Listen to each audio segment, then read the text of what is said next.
Bonjour, je vais commencer une révision en chimie sur toute la matière. Donc, les gaz. Alors, nous avons... juste un instant, c'est de me démêler. Oui, dans les mêmes conditions, du N2 et un gaz inconnu passent par effusion à travers la paroi d'un contenant. Quelle est la masse molaire du gaz inconnu si sa vitesse de diffusion est de 0,0713 mètres par seconde et que celle du N2 est de 0,085 mètres par seconde? La formule est V1 sur V2 égale racine M2 sur racine M1. Première vitesse, ça va être celle du N2 qui est à 0,085 mètres par seconde. Deuxième vitesse, l'inconnu 0,0713. Ce qui donne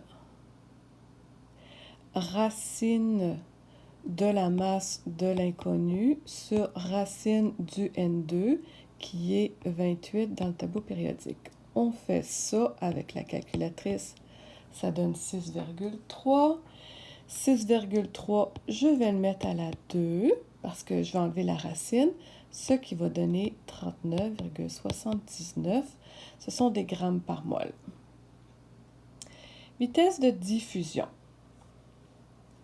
Classer les gaz suivants en ordre croissant de vitesse de diffusion. Donc, du plus petit au plus grand. De la plus petite vitesse à la plus grande vitesse.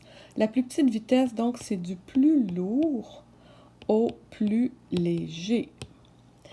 Alors, je vais aller voir les masses molaires dans le tableau périodique. SO2 pèse 64. 70.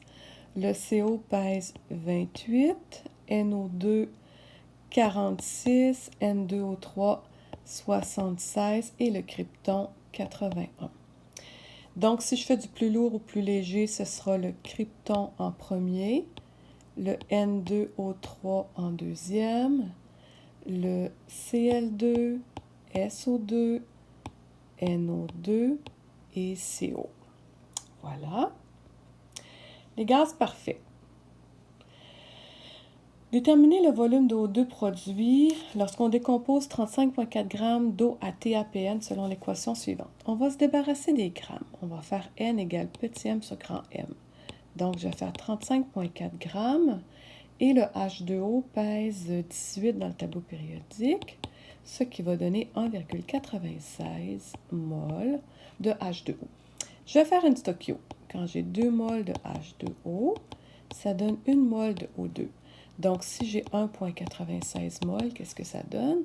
Ça donne autour de 0,985 mol de O2.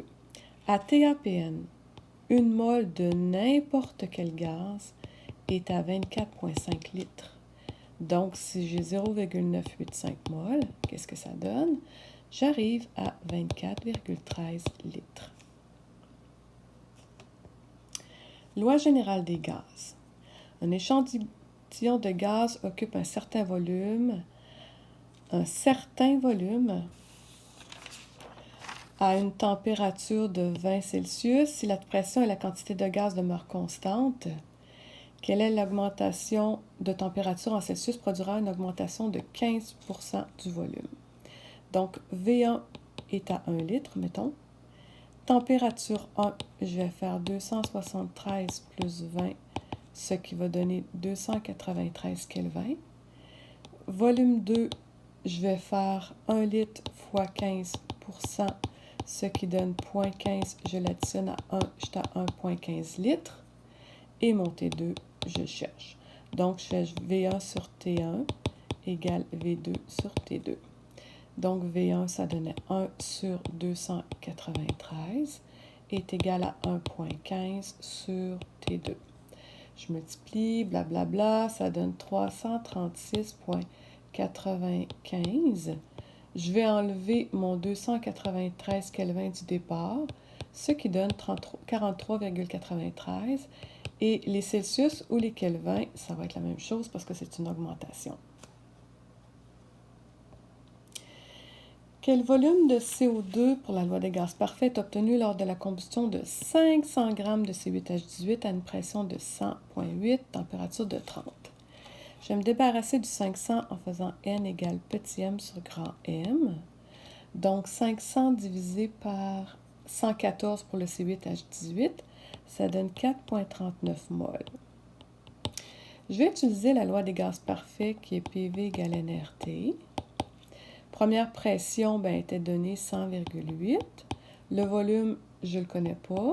Le nombre de moles, c'est 4,39, 8,31. Et la température en Kelvin, 303.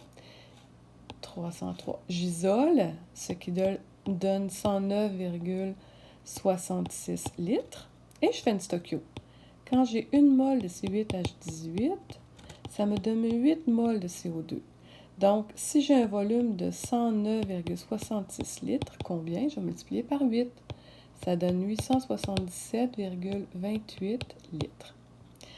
Ou bien, je faisais V1 sur T1, V1 sur N1 égale V2 sur N2, ce qui aurait donné la même chose.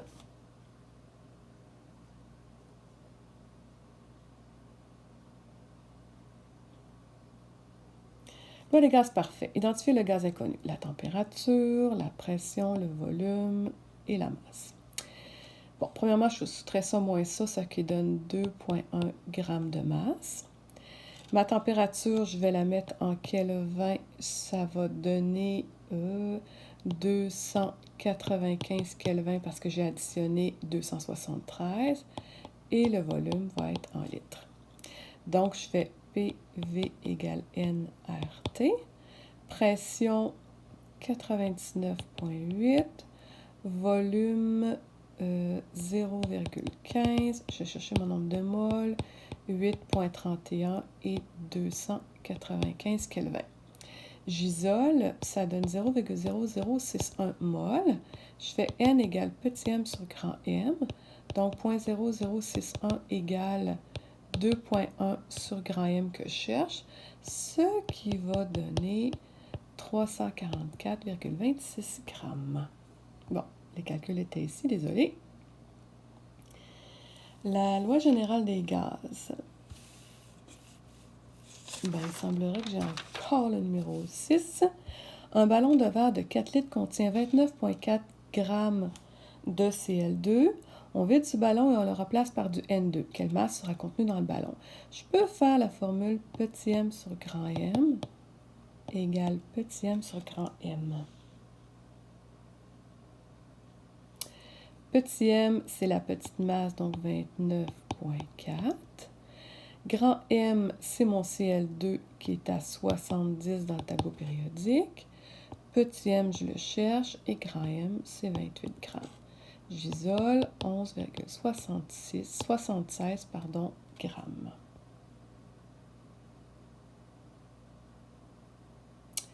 OK. Je vais juste être sûre que j'ai rien oublié comme problème.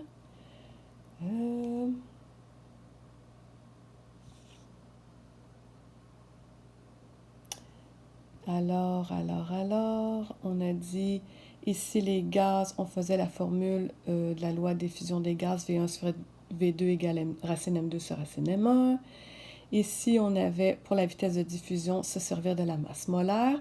En ordre croissant ou décroissant, il faut savoir du plus lourd au plus léger ou du plus léger au plus lourd, dépendant. Dans les gaz parfaits, si on fait une stochio, on se débarrasse des grammes et après ça, on les met en mol pour faire une stoichiométrie. Souvent, on peut faire PV égale nRT. Avec mon TAPN, j'aurais pu faire PV égale nRT. Parce que la pression est toujours égale à 101,3 kPa et la température est à 25 degrés Celsius. Je pense que c'est tout. Alors, merci beaucoup et bonne journée!